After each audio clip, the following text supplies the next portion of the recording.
Hello and welcome. This is the Baker Senior Show, and we are live every Tuesday morning at 8 o'clock Central Time. You can see us on YouTube and on Facebook, and then you can also hear us later on a replay on our podcast. And you can get the podcast on your favorite app, whether it's iTunes or Stitcher, SoundCloud, it doesn't matter, wherever your favorite app is. You can listen to us. And we are talking about Medicare. Today is a very special topic to me. It's about hospice. So we're going to be talking a little bit about Medicare and hospice and how they fit together and what one does for the other and how it all works. And Mr. Baker and I have been talking a lot about it because this is something that happens to us as adults. A lot of times when we think about getting ill or having some kind of problem that causes us to call hospice, we want to know we're covered with our insurance. So good morning, good afternoon, or good day, wherever you happen to be in this world. We want you to be able to ask us questions about your Medicare, whether it's for you or for your parents. Hello, Mr. Baker. Hello. So great to be here. It's really good to be here. You're right. And today is a very important topic. Let's get right into it. Mr. Baker, what is hospice? Hospice is a program set up many years ago having to do with end stage issues. And by end stage, I mean typically within when a doctor says, okay, we can't tell exactly, but sometime within the next 6 months, uh, the patient will die. And so we've got to set up a program. And I tell people all the time that one of the major mistakes in hospice is that we wait too long to open up the discussion. Most of the time, doctors, particularly cancer doctors, but others as well, know when and how to say it. So when they say it's time for hospice, it's time for hospice. So Hospice the doctor is the one that tells us? doctors is the one that issues the orders. Okay.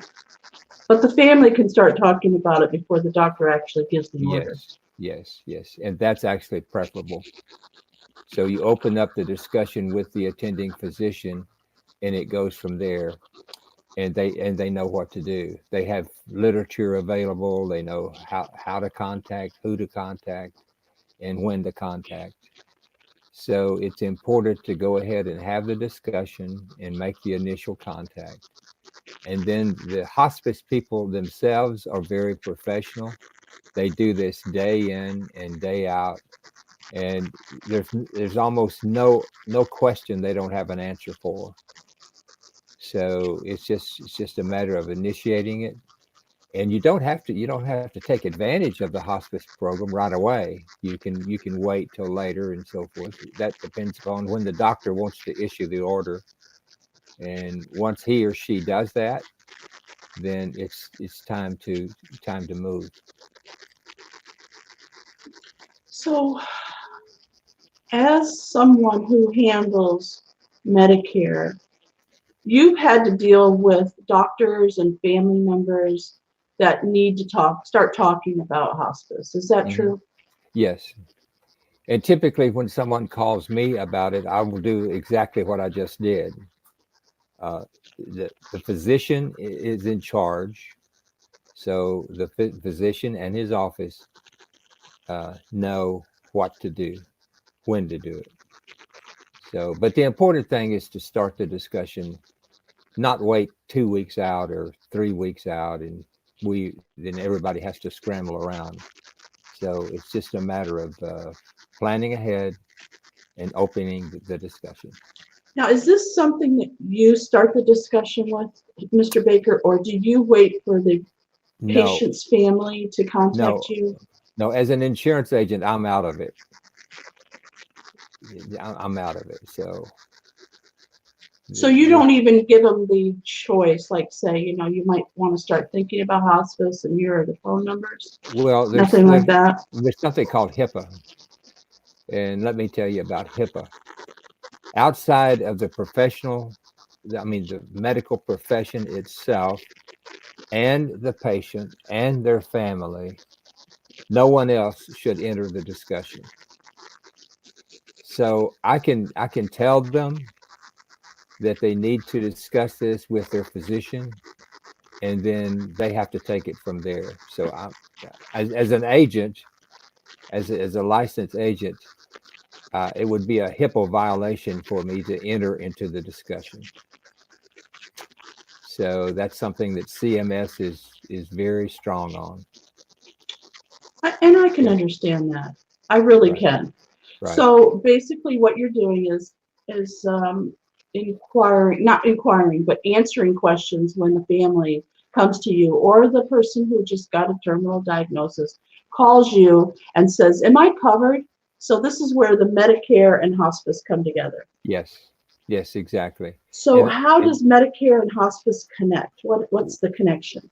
well, part of the increments of Part A of Medicare, you remember in our previous discussions, there's Part A and there's Part B, and then there's C and D. Hospice is covered under Part A in Medicare. So originally, when we talked about Part A, it's the hospital cost, and anything inside the hospital room basically is covered under Part A. And then you don't have to, if you're admitted into the hospital, you don't have to worry about the cost of the bed or the cost of the room. That's handled under A. There is a rather large deductible, but Part B covers that deductible. So typically the people don't even see any difference or cost there with Part A covering the hospital bed. But there's a little used increment of Part A, and that is hospice care when and if that time comes. So people really don't need to know or understand that the professionals will take care of the billing and so forth in that area. Okay. All right. So let's just go through a scenario because that's easier for people to understand. Okay. You go to the doctor, you've been diagnosed with something terminal. They Correct. think that you won't last more than 6 months. They Correct. give you that. They're the ones that say we need to bring in hospice. Correct. Do they typically say, now you need to call your Medicare insurance agent? No, So they do that on their own. they do that on their own. Okay. And they know because you're so friendly and you're so helpful, they know that they can call you with these questions at any time. They could. And and all I can do is just direct them in the right direction, and move them in the right direction. Right. So there are professionals that do this day in and day out, and they know the answers to all of the questions. Right. Okay. So And then, yeah, how do you? Yes. yeah. Go ahead. I was going to say, and that's when the HIPAA comes in, because as a professional, I'm not allowed to enter into the questions, and I shouldn't.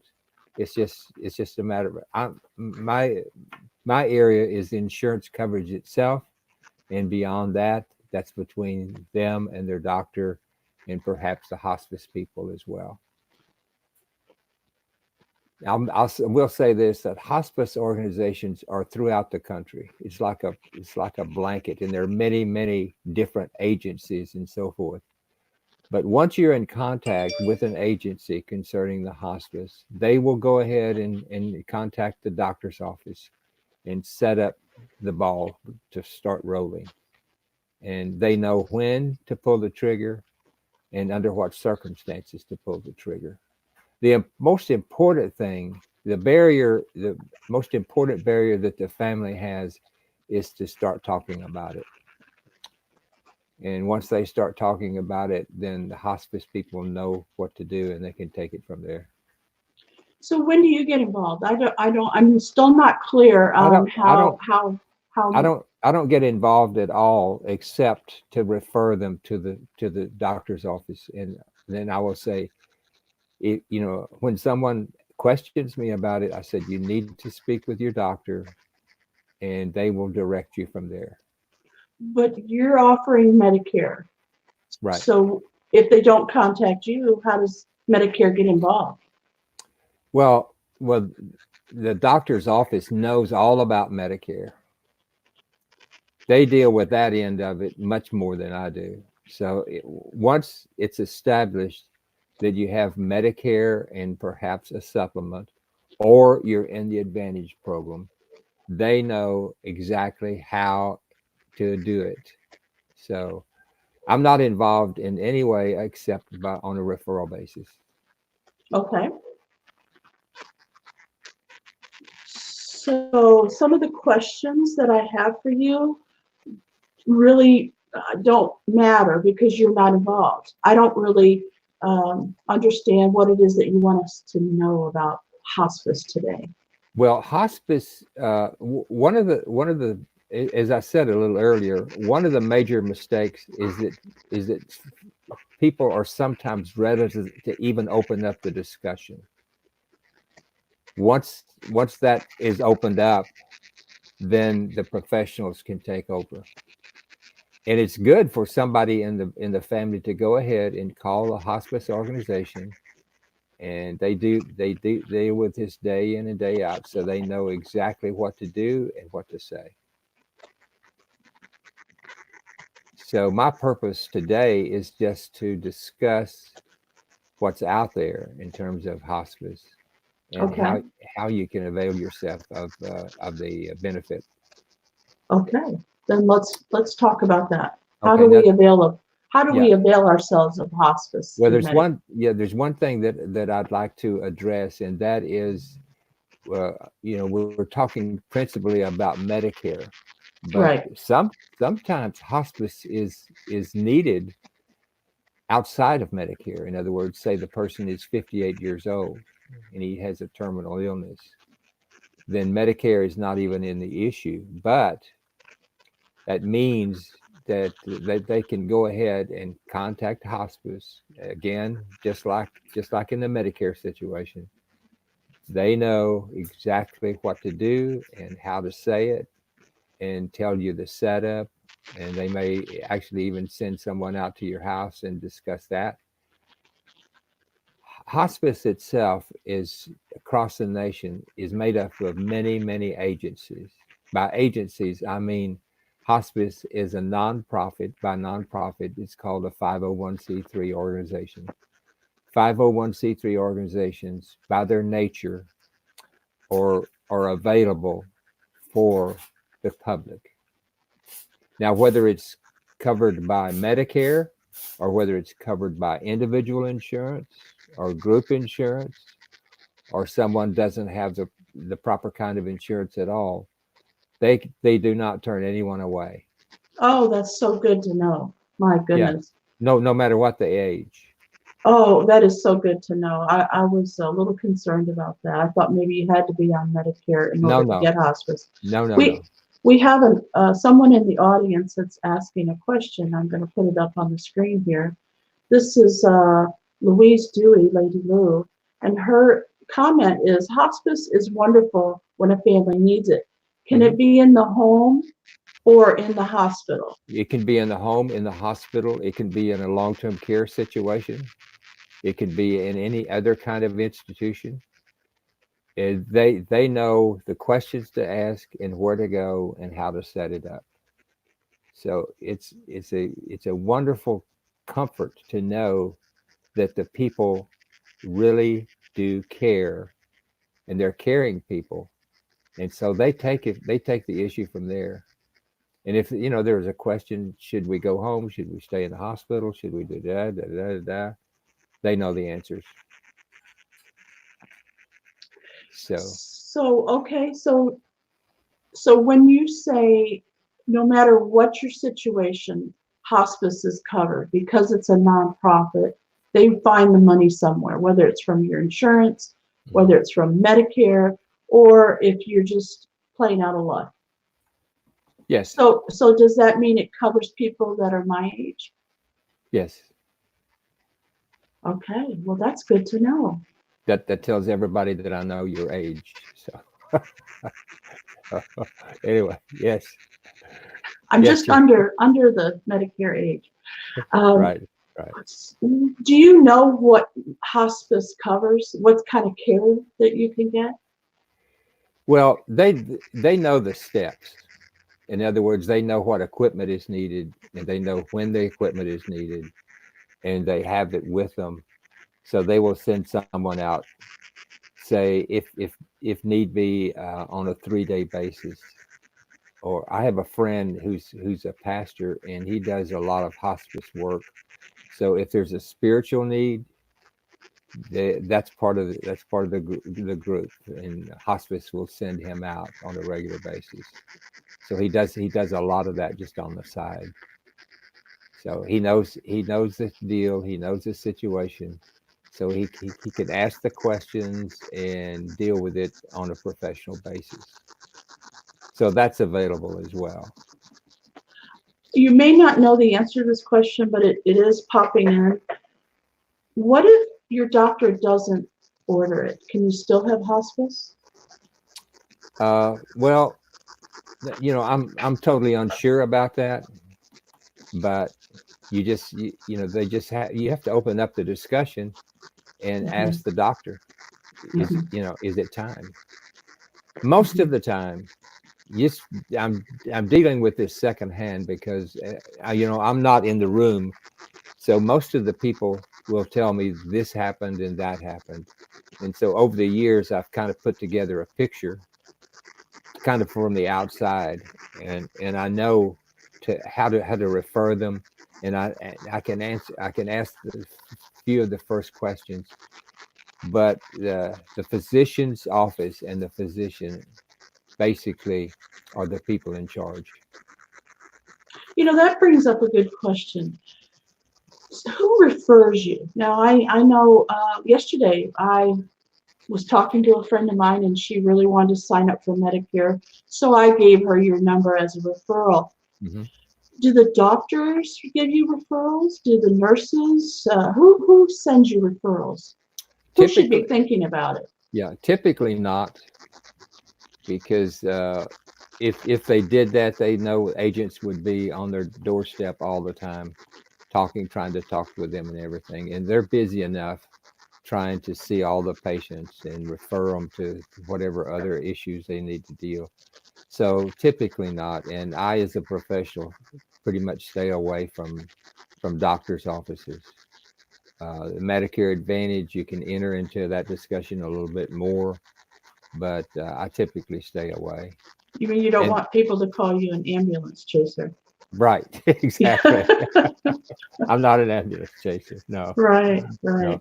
But I'm available to discuss the individual situation, and almost immediately I'll say, you need to discuss that with your doctor and his office. Sometimes, most of the time, they'll have someone on staff there in the office that'll handle all of that. Where the doctor himself, the MD, probably wouldn't be that involved, but the person they have appointed in the office to handle that would do so. So what type of Medicare covers hospice? We go over like Advantage and regular and all the different things. What is it about Medicare and hospice that connects? In order to have Medicare, you must have A, B, C, and D. C is the Advantage plan. So if someone is just on traditional Medicare with a supplement, then C is out of the equation totally. But everyone must have A, B, C, and D. So that's that's pretty much it, and everyone knows where to go with that question. Okay. So no one ever calls you. It's directly from the doctor to the Medicare card. Correct. Okay. Once you have the Medicare card on hand or a Medicare Advantage card, you typically don't use the A and B regular Medicare card if you have an Advantage. So you use the Advantage card, and that one card will get you in the door and get you moved to all the directions. Well, it So- gives us peace of mind knowing that we can all have hospice, no matter what our Medicare or what our insurance is. It does give us peace of mind, and we appreciate you talking about it today. Is there anything else that you want us to know that we didn't ask? No, I think we pretty well covered it. I mean, as I say, the one big issue is going ahead and opening the discussion. That's the one big issue. Mhm. And most of the time, the professionals will bring it up. And in that case, the people are really glad they're talking about it. And then the questions will start coming. How and when and who and what and all of that will be answered by the professionals. Mhm. So, cancer itself is one of the big ones, but it's not the only one. There are others.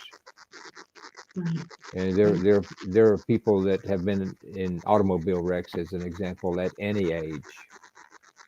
So if hospice is called for, they know when and how to pull the trigger. So as I've said earlier, the big point is talk about it. Someone needs to bring it up and talk about it. And that someone is typically the family member. That's correct. Mhm. Someone in the family. Mhm. So it's an excellent, outstanding program, and it's nationwide. And it's just a matter of going to Google and typing in hospice in Grimes County or whatever county you're in, and then all the stuff will come up on the computer, and that is, that's in addition to what your doctors would have to say about it. So they have literature as well, as I mentioned. We do have another question. Okay. How long can a person be in hospice? Well, as we've said, and it happens a lot of times, I hear about it quite a bit, is that there's a 6 months period. In other words, okay, it looks like that this person will die within 6 months. And a lot of times, miracle of miracles, 6 months goes by and the person is still alive. Sometimes, who knows, miracles happen, and sometimes they're up and running around. Who knows? So that part is the one that's foggy. So after the 6 months have passed, you need to have a discussion with the doctor's office, Mhm. and they can restart the cycle. So let's go back to the original question that we started talking about today. What is hospice? I know it's for you when you get a diagnosis that you're going to be probably passing away within 6 months, but what is it that they do? What is it that they help you with? Well, in my experience, they'll actually bring a hospital bed in the house. Okay, so the regular bedroom is probably not the way to do it. So they'll bring a hospital bed in. They'll set it up. They have the equipment. They know where the equipment goes, and they know. One of the big issues, of course, is pain. So they know about the morphine drip, and that's all of that sort of stuff. And all of that's prescribed, of course, by the physician's office. So they know when to drip and when not, and when to cut it off, and so on and so forth. And about every, I'm going to say twice a week, maybe, someone from hospice will come by and change the dressings or change this or change that, move things around, and answer any questions. By the time they come around for the second or third time, there are always lots of questions. So the patient may or may not be conscious. A lot of times they're not. So then that's a stage where they prepare the family and so forth, and no one knows exactly when or how, but they know what to do. And most of the time, the staff people that come by the house are well, all of the time they're professionals. So they already know the questions they're getting ready to be asked. And so they have the answers right at hand. So I think what you're telling me is hospice keeps us out of pain until we die. Correct. Okay, and Correct. they keep us comfortable. Correct. So when you said that they bring a hospital bed, that means that they're coming home. But there are places they can go if the Yes. home is not appropriate. Correct. They can Correct. go to a hospice. Is that right? Yes. Or Yes. or stay. I mean, do they ever stay in the hospital if they're on No. hospice? I thought they had to leave. No. No. No. They don't stay in the hospital. They go either to an institution or they go home. Okay, And and then and the professionals are available to come by the home. They're assigned out patients. So, and then one of the questions is, do you need spiritual help? Would you like a pastor to come by and discuss? Sometimes they'll say no, fine. Sometimes they say yes, please. And so the spiritual person will come by. So it's pretty much cut and dried. One of the things I'd like to point out is there's a term called palliative care, and a lot of people confuse it. And I guess as with a lot of things, the terms are interchangeable. So there's a few nuances there, but palliative care and hospice are pretty much the same. okay, but there are some minute Yes, differences. yes, some minute differences. Okay. One final question I have is, do you have to switch doctors when you go to when you go to hospice? No, no, you don't have to. Uh, Depending on whether you're in the Medicare Advantage or in the traditional Medicare, there's some major differences there. But aside from that, you pretty much keep your preferred provider in Medicare Advantage, and they're able to direct you as needed. That's good to know. I'm sure it's a comfort to the family to be able to keep the same doctor. Correct. Mhm. Correct. Wow. Well, this was not the easiest topic that we've ever covered, but I'm so glad that you're willing to talk about it. Yes. And I'm also very glad that people are aware that you're not afraid to talk about it with them about their Medicare insurance, and assure them that you're going to be giving them the best advice possible for whichever Medicare program that they choose, Hmm. and they're going to be covered. Uh, Yeah. It's Well, it's yeah. scary, Yeah. Steve. I know you know this because you deal with family members about Medicare and hospice all the time, I'm sure. It's Hmm. just so comforting knowing that you're available. And I have your phone number right up on the screen. And for those of you who are listening to our podcast, I want you to know that Mr. Baker has his personal cell phone here ready for your questions. If you are ready to go on Medicare, or if you have a family member that needs Medicare, you need to call this number,